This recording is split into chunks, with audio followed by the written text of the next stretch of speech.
The Himatangi farmhouse fire of September 1929 stands as one of the most chilling and perplexing tragedies in New Zealand's history. The events unfolded in the rural area of the Manawatu region, where the Westlake farm sat isolated among sand hills several miles from the nearest neighbors and far from the main roads. This remoteness would become a crucial factor, both in the disaster itself and in the mystery that followed. The farmhouse was a modest single-story wooden building. It was situated in a shallow gully, surrounded by open paddocks and dense stands of gorse and flax. The house, built for practicality rather than comfort, had a simple rectangular floor plan with a kitchen, a living area, and several small bedrooms branching off a narrow corridor. Its windows were small, some nailed shut for security, and the doors were heavy and often kept bolted at night. The only easy exit was through the front door, as the back and side windows were difficult to open, especially in a hurry or under duress.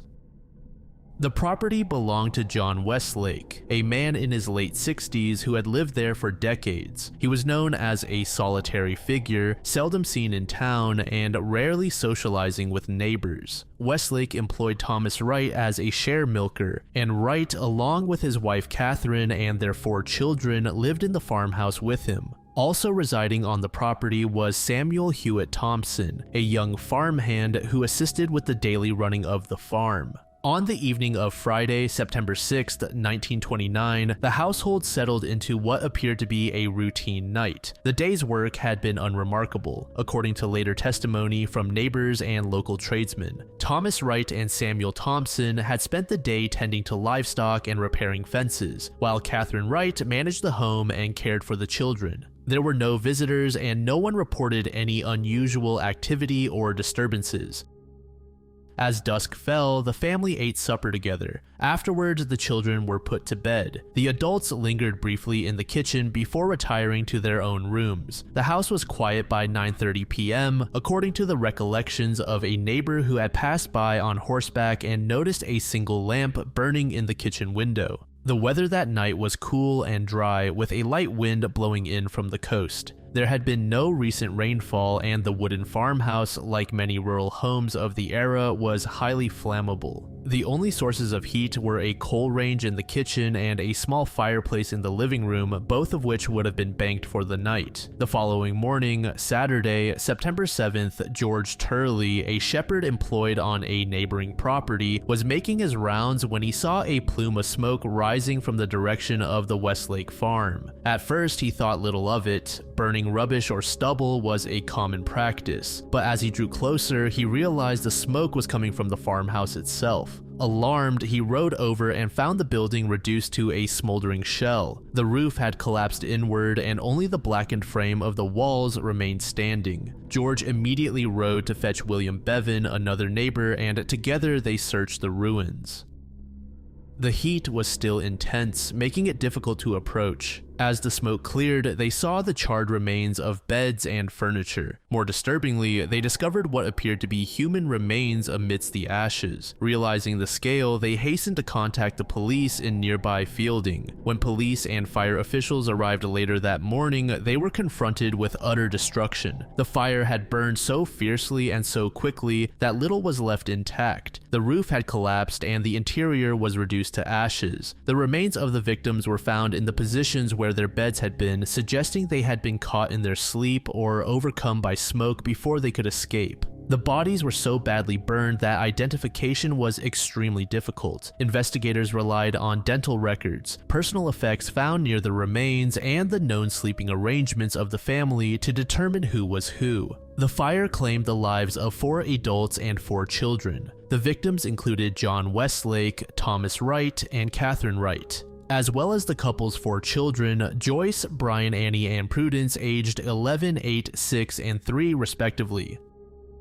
The final victim was Samuel Hewitt Thompson, the farmhand employed by John. The fire's intensity puzzled investigators. While rural homes were always at risk due to their wooden construction and reliance on open flames, the speed and completeness of the destruction suggested something more than an accidental blaze. The kitchen range and living room fireplace, the only likely sources of ignition, were examined, but there was no clear evidence that either had caused the fire. The police quickly ruled out the possibility of a simple accident. The fact that all 8 victims appeared to have perished in their beds with no signs of escape attempts was highly unusual. In most house fires, at least some occupants managed to flee or are found near exits, but in this case, every victim was found in or near their sleeping quarters. As the ruins cooled, investigators began sifting through the ashes for clues. Among the debris, they found a shotgun, its barrel warped by heat and its stock charred almost beyond recognition. More disturbingly, a fragment of skull, later identified as belonging to Thomas Wright, showed evidence of a close-range gunshot wound. This discovery shifted the focus of the investigation from accidental fire to possible murder or even self-infliction. News of the tragedy spread quickly through the district. The local community, though small and scattered, was tightly knit, and the loss of an entire family sent shockwaves through the region. Some believed the fire was a tragic accident, while others whispered of murder and even the involvement of outsiders. Neighbors and acquaintances were interviewed by police and reporters alike. Many described Thomas Wright as a hard-working but troubled man, burdened by debt and prone to fits of temper. Catherine Wright was remembered as a devoted mother who had confided in friends about her fears for her safety. John Westlake, though reclusive, was known to be generous with his employees, but had little contact with the wider community. Samuel Thompson, the young farmhand, was described as quiet and reserved, with no known enemies. However, a point of contention in the case involved Samuel. It was stated that his presence at the farm at such an hour was uncharacteristic. Samuel had no known conflicts with the family. His presence in the house that night raised questions about his role in the events. According to Catherine's friends, whom she confided in, she and her husband were struggling with significant debt. Neighbors added that the two could often be heard having loud arguments as well. The inquest led by Coroner MacArthur heard testimony from 28 witnesses over 3 days. The intensity of the fire had destroyed most physical evidence, leaving investigators to rely on circumstantial details. Ultimately, MacArthur returned an open verdict, stating that the deaths resulted from the fire, but that there was no evidence to prove whether the deaths were accidental, the result of murder, or self-inflicted. Public speculation was rampant, with theories ranging from Thomas Wright murdering his family in a fit of rage to the possibility of an intruder setting the blaze, though the home's isolation made the latter scenario unlikely. The inquest focused on several key questions. What had caused the fire? Had the victims died from burns or from other causes? Was there evidence of foul play? And perhaps most importantly, who, if anyone, was responsible? Several theories emerged during the inquest and in the weeks that followed. The most widely discussed was that Thomas, driven by financial stress and marital discord, had used the firearm on himself after setting the house on fire, possibly after killing his family. This theory was supported by the wound and by testimony regarding his troubled state of mind. However, there was no direct evidence that he had harmed anyone else, and the positions of the bodies suggested that all the victims had died in their sleep. Another theory was that the fire had been accidental, perhaps caused by a spark from the kitchen range or a dropped lamp, and that the family had been trapped by the house's poor design. Some locals speculated about the involvement of a third party, possibly an intruder seeking revenge or robbery, but the remote location of the farm and the lack of any evidence of forced entry made this unlikely. Coroner MacArthur's final words captured the sense of frustration and bewilderment that surrounded the case. In all my 25 years as a coroner, I have never had a case more baffling. The fire made a complete sweep so that there was practically no evidence left. I cannot see any solution to the mystery. We shall never know the truth about it.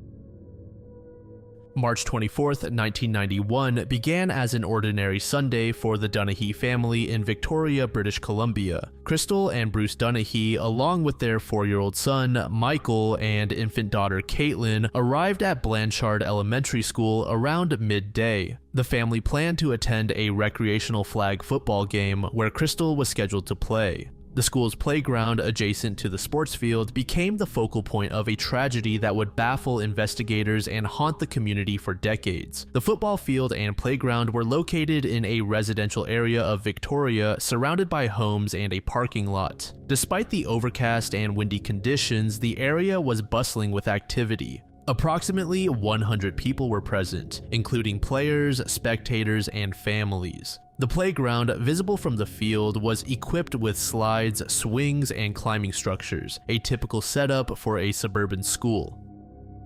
Michael, described as an outgoing and energetic child, had visited the location before and was familiar with the area. The family arrived at the school at 12:15 p.m., where Crystal began warming up for her game. Meanwhile, Bruce stayed with Michael and Caitlin near the field. About 10 to 15 minutes later, Michael asked his parents if he could play on the playground. Crystal, initially hesitant due to the crowd, agreed but gave explicit instructions. He was to stay there until Bruce joined him. Michael, wearing a blue hooded jacket with a red zipper and cuffs, a white Teenage Mutant Ninja Turtles t-shirt, multicolored rugby pants, and blue canvas shoes with red and orange trim, walked toward the playground. Witnesses later recalled seeing him running across the parking lot.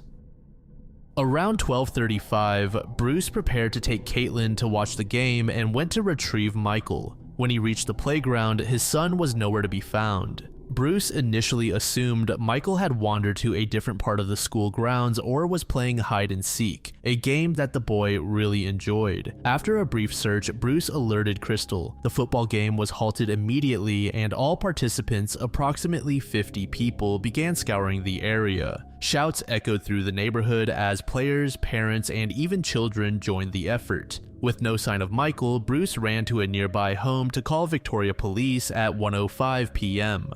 Officers arrived within minutes, cordoning off the playground and initiating a formal search. Given the speed and circumstances of the disappearance, vanishing from a crowded public place within minutes, police quickly classified the case as a probable abduction rather than a routine missing child report. This distinction was crucial as it prompted a heightened, coordinated law enforcement response. All available detectives from the Victoria Police Department were called in, and the investigation soon involved nearly 100 officers from Victoria and neighboring jurisdictions, including the RCMP and other regional police forces. The first step was to interview everyone present at the school that afternoon. Officers went from person to person, including football players, parents, and children, recording statements and attempting to reconstruct the timeline of Michael's last known movements. The boy's family, like all close contacts, was subjected to multiple interviews and even lie detector tests to rule out familial involvement. Police quickly determined that neither Crystal nor Bruce was a suspect, given their cooperation and lack of motive. Despite the massive search, police found no physical evidence, no discarded clothing, no signs of a struggle, and no useful fingerprints or DNA at the scene. In the words of retired police detective Don Bland, all it was an area where he was last seen, and that produced nothing. Unlike many crime scenes, there was no forensic trail to follow, no crime scene to process, and no witnesses who saw the actual moment of Michael's disappearance. As previously mentioned, investigators heavily leaned on the possibility that Michael was abducted by a stranger, most likely a predator. Stranger abductions are statistically rare, but when they do occur, they are often motivated, as noted by University of New Hampshire sociology professor David Finkelhor. Investigators immediately explored the idea that a known or unknown offender was responsible. Over the years, police have examined the backgrounds of individuals with histories of crimes against children, but none could be conclusively linked to Michael's case. The theory remains plausible, especially given the existence of skaters, who are offenders who have never been convicted and thus do not appear in criminal databases. A central figure in this theory is the mysterious man in the brown van. Witnesses reported seeing a brown van near the playground around the time Michael disappeared, and a man described as a stranger was seen in the vicinity. Some believe this individual may have been familiar with the area and had planned the abduction in advance, enabling him to escape undetected despite the crowded scene. Tips about the brown van persisted for years, but no suspect was ever identified or apprehended. Another enduring theory is that Michael was abducted by a woman or couple who could not have children of their own and raised him as their own child. This idea draws parallels to other high-profile abduction cases, such as Kamaya Mobley in Florida, who was taken as a newborn and raised by her abductor for nearly 2 decades before being discovered. This theory has been bolstered by occasional reports of individuals resembling Michael's age-progressed images. In one notable case, a man in Surrey, British Columbia was tested for DNA after online speculation that he might be Michael. The man, who was the same age Michael would have been and had a vague childhood history, agreed to provide a sample to police. DNA testing ruled him out, as it has with several other claimants over the years. Despite these dead ends, the possibility remains that Michael could have grown up unaware of his true identity, especially if he was taken by someone desperate for a child and able to provide a stable, if secretive, home. This theory is also supported by the lack of physical evidence or remains, which suggests Michael may not have been killed immediately after his abduction. The hope persists that, with the advent of widespread DNA databases and genealogy services, Michael could one day discover his true identity if he or a relative submits DNA for analysis. Despite the passage of time, the case remains open and active with the Victoria Police. Modern investigative techniques have been repeatedly applied to the case. In 2021, police released an updated age progression sketch depicting what Michael might look like at age 39, hoping to generate new leads on the 30th anniversary of his disappearance. The police have also embraced digital outreach, creating an online tip portal and using social media to reach a broader and younger audience. Crystal has described the experience as a continual nightmare. Michael's younger sister, Caitlin, has also become an advocate for missing children alongside her parents. In recent years, the case has seen renewed attention and investigative efforts. In 2022, police re-interviewed witnesses and released new information about the brown van, urging the driver to come forward. In 2023, a $50,000 reward was reinstated and a digital billboard campaign was launched across British Columbia to raise awareness. The anniversary in 2025 saw further media coverage, with a focus on advancements in mitochondrial DNA testing that could potentially aid the investigation.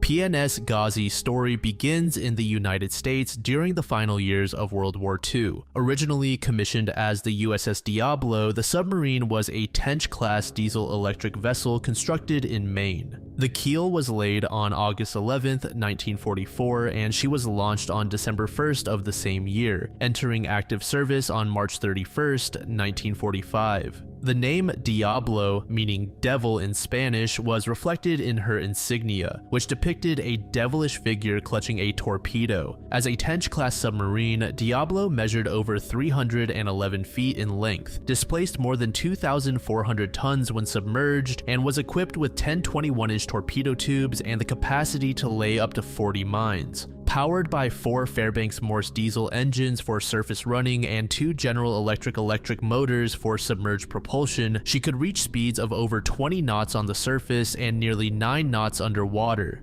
After World War II, Diablo underwent the Greater Underwater Propulsion Power Program Modernization, aka GUPPY, which included the installation of a snorkel and hull streamlining to enhance underwater performance. Despite these upgrades, by the early 1960s, Diablo was considered outdated for the front lines of the US Navy, as submarine technology had advanced rapidly in the post-war era. Further down the line, the Diablo was transferred to Pakistan. By the early 1960s, Pakistan was seeking to counter India's growing naval capabilities, especially after India's acquisition of the aircraft carrier INS Vikrant in 1961. The United States, eager to strengthen its alliances in South Asia and contain Soviet influence, saw an opportunity to support Pakistan as a regional partner. After a series of negotiations, the US agreed to lease Diablo to Pakistan on June 1st, 1964, under a renewable 4-year contract. The lease included the provision of 14 Mark 14 torpedoes, which, despite their notorious reliability issues during World War II, were considered adequate for the submarine's new role. Upon her arrival in Pakistan, the submarine was rechristened PNS Ghazi, meaning Warrior for Islam, and assigned the pennant number S-130. With her induction, Pakistan became the first South Asian nation to operate a submarine, gaining both a psychological and tactical edge over India. Despite the prestige that the PNS brought to the Pakistan Navy, the submarine faced several operational challenges from the outset. The Guppy modernization had not entirely eliminated her technological shortcomings, and she retained many of her World War II-era systems, including sonar and fire control equipment that lagged behind contemporary standards. The Mark 14 torpedoes, while serviceable, were infamous for depth control failures and unreliable detonators, problems that had plagued the US Navy during World War II and were never fully resolved. Pakistani submariners, though well trained in the United States, lacked real-world experience in combat patrols and submarine warfare. To address these issues, Pakistan arranged for the vessel to undergo a major refit in Turkey between 1968 and 1970. The Golkuk Naval Shipyard performed a comprehensive overhaul, replacing corroded hull plates, upgrading the sonar and fire control systems, installing a new radar warning receiver, and refurbishing the diesel engines and battery banks. Although these efforts extended Ghazi's service life, they could not fully compensate for the vessel's aging design and the limitations inherent in a World War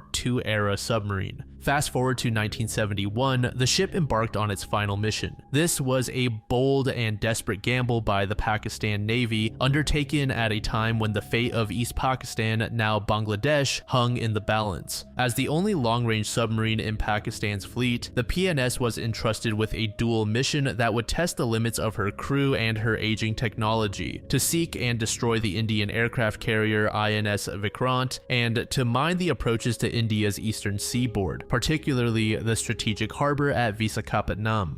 Preparations for this mission began in Karachi, where the PNS was readied for what would be the longest and most hazardous deployment in her service history. On the night of November 14th, 1971, under the command of Commander Zafar Muhammad Khan, the ship slipped out of Karachi harbor. Her crew, numbering 93 and including 10 officers, were acutely aware of the risks they faced. Notably, no Bengali sailors were included in the complement, a reflection of the political tensions and suspicions of defection in the context of the East Pakistan crisis. The orders given to Commander Khan were sealed and marked top secret. They made clear that the destruction of INS Vikrant was the highest priority, even if it meant foregoing other operational objectives. The route the PNS Ghazi was to follow was itself a testament to the mission's peril. She was to circumnavigate the Indian peninsula, remaining submerged as much as possible to avoid detection by Indian naval patrols and anti-submarine aircraft. This journey, spanning over 3,000 miles, took Ghazi around the tip of India and into the Bay of Bengal. The voyage was plagued by technical difficulties, including persistent battery leaks and intermittent sonar malfunctions, both of which would later prove critical in the unfolding drama. By December 2nd, Ghazi had arrived in what was known as the Victor Zone, but despite her efforts, found no trace of Vikrant. With the primary objective out of reach, the crew shifted focus to the secondary mission, mining the approaches to Visakhapatnam harbor. This task was fraught with its own dangers. Ghazi's mine-laying equipment was outdated, and the process was complicated by the submarine's aging systems and the pressure of operating in enemy waters. Some accounts suggest that in the course of laying mines on the night of December 3rd, Ghazi may have inadvertently triggered one of her own mines, leading to a catastrophic explosion. Meanwhile, the Indian Navy, fully aware of Ghazi's presence thanks to intelligence intercepts and increased vigilance, had intensified anti-submarine patrols around Vizag. On the night of December 3rd, INS Rajput reportedly detected a possible submarine contact and responded by dropping depth charges. A massive underwater explosion followed, so powerful that it shattered windows along the Vizag shoreline and left a slick of oil and debris on the surface. The next morning, it was clear that Ghazi had been destroyed, though the exact cause, whether Indian depth charges or an internal accident, remains a matter of debate to this day. According to the Indian narrative, INS Rajput played a pivotal role in the submarine's destruction. The Indian Navy recognized the action as a significant wartime victory, awarding gallantry medals to Rajput's crew and celebrating the event as a triumph of naval strategy. In contrast, the Pakistani account disputes the Indian version, suggesting that Ghazi was lost due to an internal accident rather than enemy action. Several theories have been put forward by Pakistani sources, including the possibility of an accidental detonation of the mines Ghazi was laying, a buildup of hydrogen gas during battery charging, or a malfunctioning torpedo that circled back and struck the submarine. Pakistan did not immediately acknowledge the loss, only confirming it months later, and has consistently honored the crew as martyrs who died in the line of duty. Independent investigations have added further complexity to the story. In 2003, Indian Navy divers explored the wreck and found it split into two sections, with damage patterns consistent with an internal explosion rather than an external attack. This finding has led some analysts to question both official narratives, asking why a submarine with Ghazi's expertise in mine laying would fall victim to its own mines, and why, if INS Rajput had detected the submarine, Ghazi did not fire torpedoes in self-defense. Despite extensive analysis, the true cause of the sinking remains unresolved. The destruction or classification of key records by both navies has hindered independent verification of either account. The findings from the 2003 dive, which indicated an internal explosion, have been contested and politicized, with limited access granted to international researchers. As a result, the incident continues to be shrouded in mystery, with each side holding firmly to its version of events.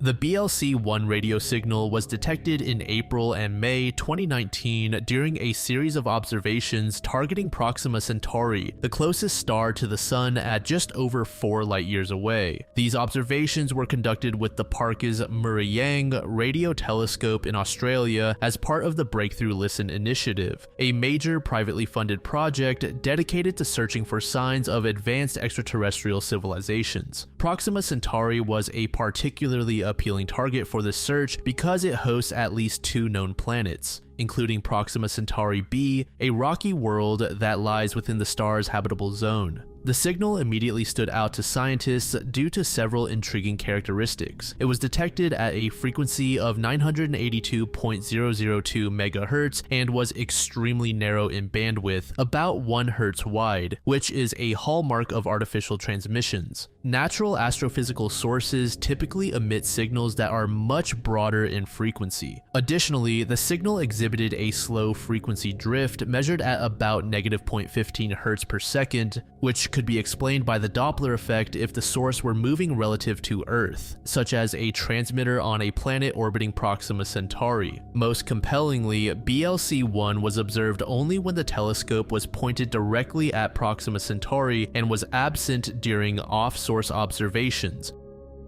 when the telescope was directed at other targets. The signal persisted for approximately 5 hours across 2 separate observation sessions, which is unusual for most known sources of terrestrial radio frequency interference. The initial excitement surrounding BLC-1 was intense within the SETI community. The signal's properties closely matched what scientists expect from a technosignature, or evidence of advanced technology. It was narrowband, showed a frequency drift consistent with planetary motion, and appeared to originate from a nearby star system with a potentially habitable planet. Furthermore, the absence of the signal during off-source observations seemed to rule out local interference. To rigorously analyze BLC-1, the Breakthrough Listen team implemented a comprehensive technosignature verification framework. This process began with confirming that the telescope and its data processing systems were functioning properly at the time of detection. The team then cross-referenced the signal's frequency with databases of known sources of interference, such as satellites and aviation signals. They also searched archival data from parkies for signals with similar characteristics and investigated whether BLC-1's frequency corresponded to harmonics of common electronic oscillators.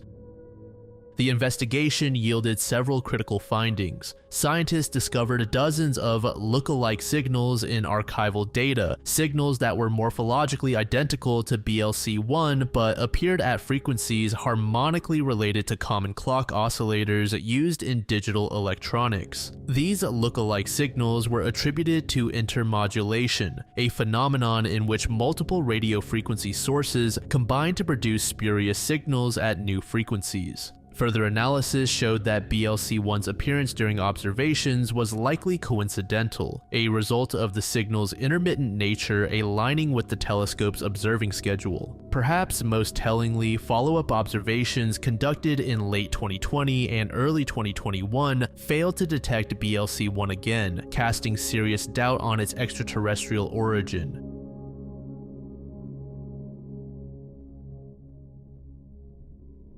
Corrie McKeague's story begins in the small, close-knit town of Cooper in Fife, Scotland, where he grew up with his two brothers, Micaiah and Derek, and their parents, Nicola and Martin. The McKeague household was lively and full of activity, with the boys making the most of the countryside that surrounded their home. Days were spent outdoors, cycling, playing in streams, and building dens with friends. The family home itself was bustling, filled with pets such as a dog named Homer and a rat called Stuart Little. Corrie and his brothers attended the local primary school, St. Columba's, which was just a short walk from their house. They enjoyed simple pleasures like their grandmother's macaroni and cheese and watching The Simpsons together, painting a picture of a warm and happy early childhood. However, this idyllic family life was disrupted when Corrie was around 10 or 11 years old. His parents' marriage broke down, leading to a divorce that deeply affected the entire family, but especially Corrie.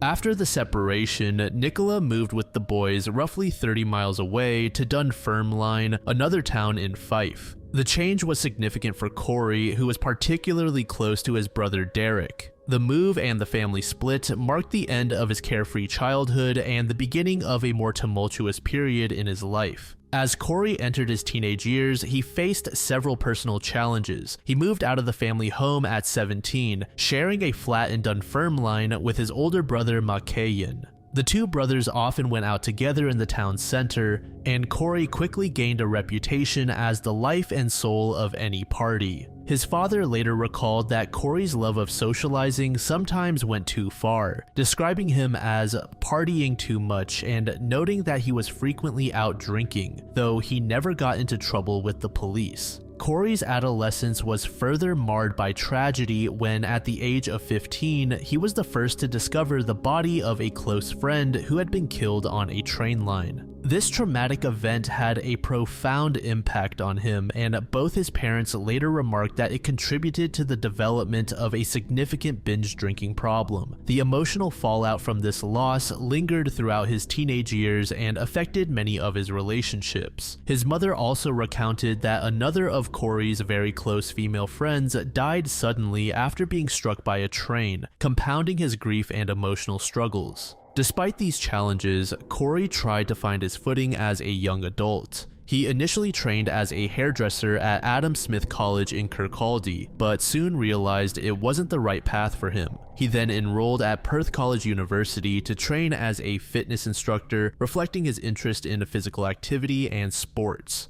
However, he struggled to settle into a career and cycled through a series of jobs, including working in a clothing store, a call center, and as a fitness instructor. Corrie's family was relieved when he eventually decided to follow in his maternal grandfather's footsteps and join the Royal Air Force. He enlisted in October 2013 at the age of 19 and completed his basic training 3 months later. His passing out ceremony was a significant event, reuniting his family for the first time in years. Both of his parents attended, putting aside past tensions to celebrate his achievement. His stepmother, Trisha, recalled how proud Corrie was of this moment, noting that he was pleased to have brought his parents together again, even if only temporarily. The family saw this as a turning point, believing Corrie was finally on the right track and hoping his new career would provide the structure and sense of purpose he needed. He was posted to RAF Honington in Suffolk, England, where he served as a gunner in No. 2 Squadron of the RAF Regiment. He was also trained as a medic.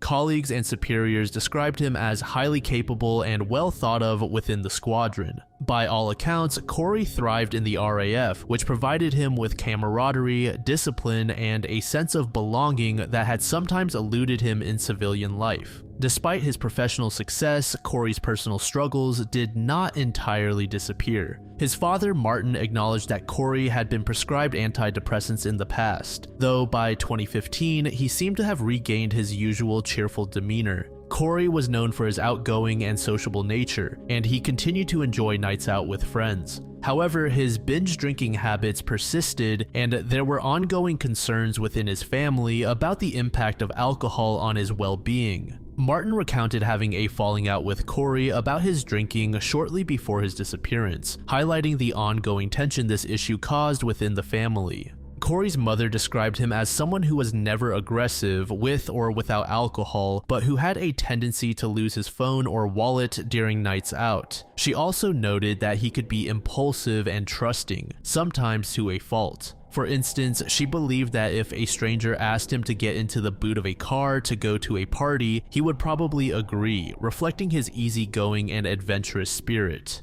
Corrie's relationships with his family remained close despite the ups and downs. His brother Derek recalled speaking to Corrie on the day before his disappearance, stating that Corrie was happy and looking forward to his night out. He had plans to return to Scotland for Halloween, indicating that he was making future plans and had no intention of disappearing voluntarily. Corrie's girlfriend, April Oliver, whom he had met through a dating site, was pregnant at the time of his disappearance. Their daughter, Ellie Louise, was born in June 2017 and given Corrie as her middle name in tribute to her father. On September 23, 2016, Corrie drove his car into Bury St. Edmunds, Suffolk, with the intention of leaving it overnight. He planned to enjoy a night out with friends from his squadron, which was a common occurrence for him. The group moved between several popular venues in the town center, including So Bar, the Corn Exchange Weatherspoons, and finally Flex nightclub on St. Andrew Street South. Throughout the evening, Corrie consumed a significant amount of alcohol, but according to those present, he remained in good spirits and was friendly and cheerful.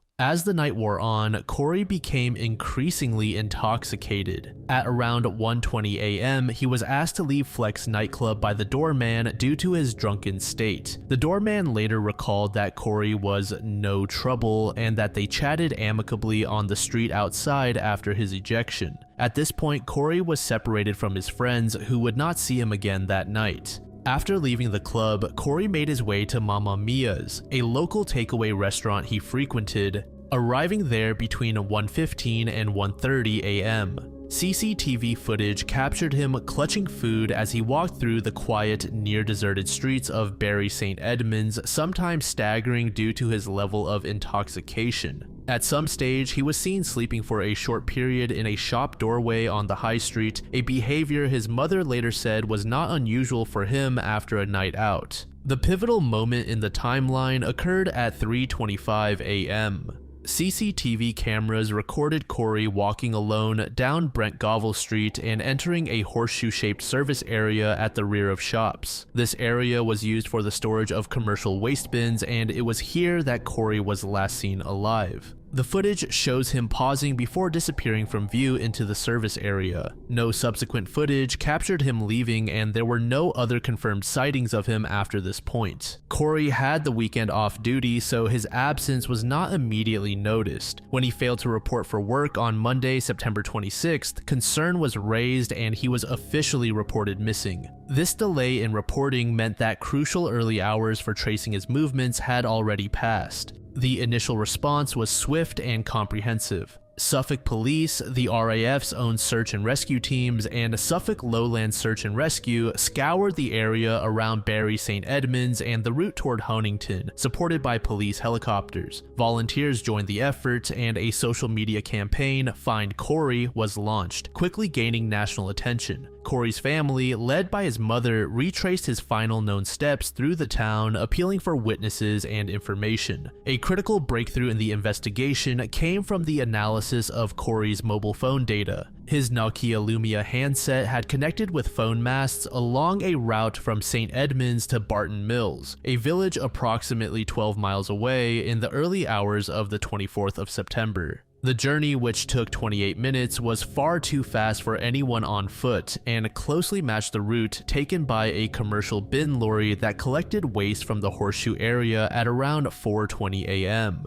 The phone signal ceased at 8 a.m., likely due to battery depletion or damage. Initially, police were hesitant to focus on the bin lorry theory because the vehicle's recorded load was only 33 pounds, far less than Corrie's own weight of about 200 pounds. However, months later, it was discovered that this figure was a recording error. The actual load that morning was in excess of 220 pounds, a significant anomaly compared to typical collections from that location, which ranged between 44 and 66 pounds. This new information shifted the focus of the investigation dramatically. In the days and weeks following the disappearance, police and family members considered several possibilities. One theory was that Corrie, perhaps seeking shelter or a place to rest while intoxicated, had climbed into one of the large commercial bins in the Horseshoe area and was subsequently collected by the bin lorry. Another theory was that he might have accepted a lift from a stranger, as he was known to be trusting and had previously bumped a taxi by running off without paying. There was also speculation about third-party involvement, but no evidence was found to support this. Corrie's mother was vocal in the press, expressing concerns that police were not doing enough and even considering hiring a private investigator. She described her son as a risk-taker who might have accepted a lift from a stranger or acted impulsively, but she did not believe he would have intentionally disappeared, especially as he had plans to return to Scotland for Halloween and had shown no signs of distress or intent to leave his life behind. The search became one of the most extensive and expensive in Suffolk police history, costing over £2 million.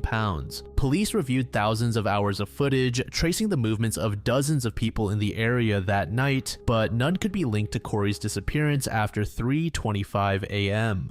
Specialist teams spent months searching the landfill site at Milton, Cambridgeshire, where the bin lorry's load was deposited, sifting through thousands of tons of waste, but no trace of Corrie was ever found. Rewards were offered for information, and police set up a special pod in Bury St. Edmunds town centre to encourage witnesses to come forward. On the first anniversary of the disappearance, Corrie's family led a public walk through the town, retracing his last known steps and maintaining pressure on the authorities to continue the search. As the investigation progressed, police released images of potential witnesses and continued to appeal for information. In October 2018, police confirmed that the bin collected from the area on the morning Corrie disappeared was uniquely almost 220 pounds heavier than usual, strongly supporting the theory that he was inside the bin when it was emptied. Despite the exhaustive search and public appeals, no body was ever found. In March 2022, an inquest concluded that Corrie McKeague died after climbing into a commercial waste bin, which was then tipped into a waste lorry. The jury found that his death was due to compression asphyxia in association with multiple injuries, contributed to by impaired judgment from alcohol consumption.